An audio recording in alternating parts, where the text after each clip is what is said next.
Staying with the highly contested mayor's race in the nation's largest city, New York City, Washington Bureau Chief Steve Chagouris joining us now. And as you just heard at the top of the newscast, Steve, the AP calling this race for Zohran Mamdani.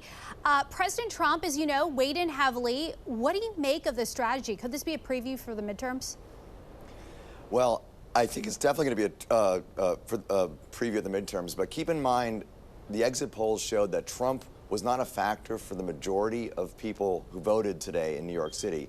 That being said, this is going to be a Trump versus Mamdani referendum next year. And Trump is going to make sure of that. And why? Because they believe that Mamdani is so far out of the mainstream in terms of not only battleground state voters, but even among Democrats, that they're going to position themselves or position Democrats to have to answer questions about what Zohran Mamdani is doing in New York, what policies he's pushing forward, which they believe are so far out of the mainstream that it's going to make Democrats who are running in battleground states really defensive and also really paint them as out of touch. And they think this is going to be a winning strategy for them. So I think you'll see, and you've already seen for the last few weeks, Trump calling Mamdani a communist. He's going to continue to paint him as out of the mainstream and, again, compare him to every Democrat running for House and Senate over the next year. It's going to be something that Democrats are going to have to deal with.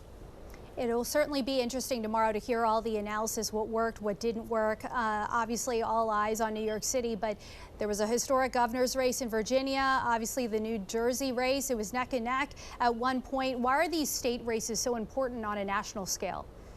Well, I think one thing it does show is that Democrats, especially on the left, are energized right now. At the moment, you're seeing them coming out and voting for Democratic candidates. But keep in mind, the Virginia and New Jersey races, these are states that are traditionally voting blue.